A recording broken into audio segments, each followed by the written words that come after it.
Morokini guys, Elia Ubo. So we are back. It's a new week, or still the same month. At least we are doing 2 videos in 1 month. Well done. There's some time now. So yes. So without wasting no time, man, let's get into this week's video. So this week's video, I'm going more into the psychology part of this channel. So interestingly, this video is gonna be based on a video that I came across as I was busy doing some of research for my client. So I wanted to see like what my clients' competitors are doing and all that. So I came across this specific video that just made me understand something that I thought I understood for a long time, but looking back now, I actually didn't really understand this whole situation. So I came across a video of an interview of a lady called Helen Nicholson. So she's like an author. So she wrote a book called Networking for Introverts. So this video, I'm actually going to decode or just give a short explanation, a summary of the differences between an extrovert and introvert, and how those two also differ from social anxiety. Okay, so the main difference between an extrovert and an introvert is basically a neuroscience thing. So which is caused by dopamine receptors. So dopamine is that nice feeling that we get from socializing, or when you post something on your WhatsApp status or your social media, when somebody likes that post, that nice feeling that you get. Or maybe, yeah, when you take maybe alcohol or whatever, that good feeling that you derive from that. So that is what dopamine is.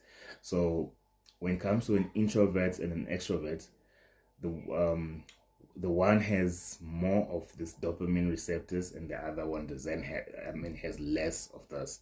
So then that leads to a person needing, the one that has less needs like more socializing time for them to actually fill that cup. And then the one that has less, which is the introvert, the one that has more, which is the introvert, they don't need a lot of socializing time for you for them to fill that cup. So let's look at it like this. So it's like a cup.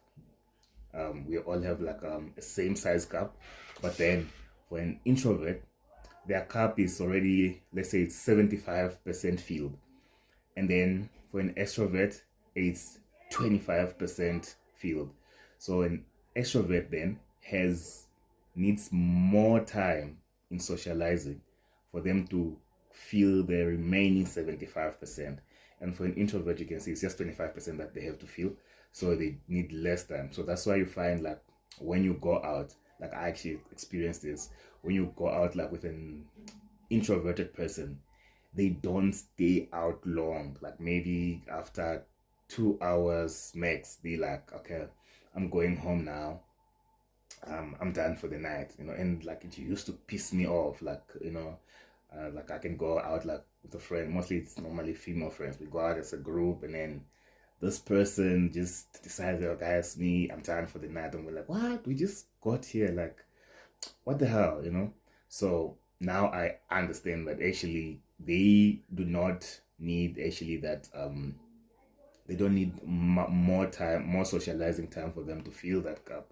So if you find yourself with an introverted person, please just understand that the reason they are leaving is not that they are not enjoying the vibes or anything.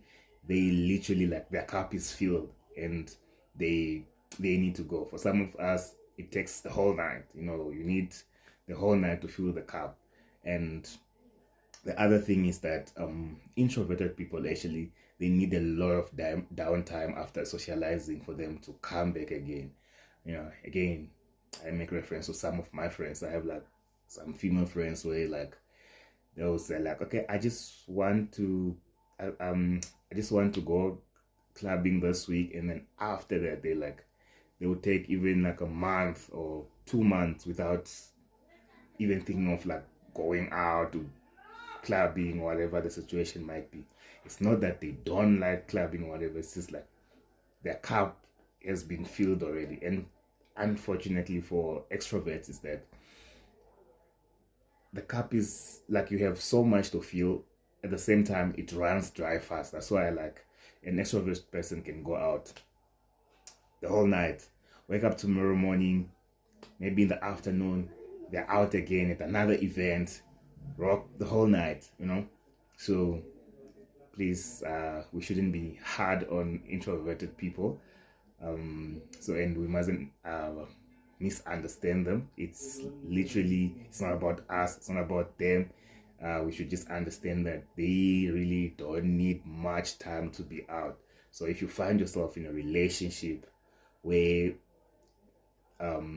you are opposite, one is an introvert, one is an extrovert, it's much it's advisable just to understand. At least if you watch this video now, you understand, you'll be able to understand the other person, that no, it's not really that they're not enjoying time with you outside, they really just, their cup is filled, they need to leave. And don't get offended when they leave. It's not that they don't love you or whatever the case might be.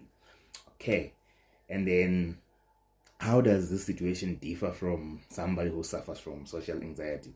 So social anxiety, on the other hand, is more of like a mental health condition, which is characterized more by an intensive, persistent fear of being judged, embarrassed, or negatively evaluated in a social situation. And these features of a social anxious person is fear, like I said, fear of social interaction, avoiding of social situations, and they also, you see that they have excessive self-consciousness and worry before or during a social gathering. So yeah, that's the main differences between introverts and extroverts, and how they sort of like not relate to social anxiety. So social anxiety is like a mental condition, you know, you need to check on that, to get checked, or if you find yourself suffering from that. But introvert and extrovert, that's normal, you know. Okay, so I hope you found this video informative. I'm gonna end it here. Please give it a thumbs up and share with anybody who you think might need to watch this video. Elia Uboso, and this is the Digital Library. You guys should have a good week ahead. Cheers.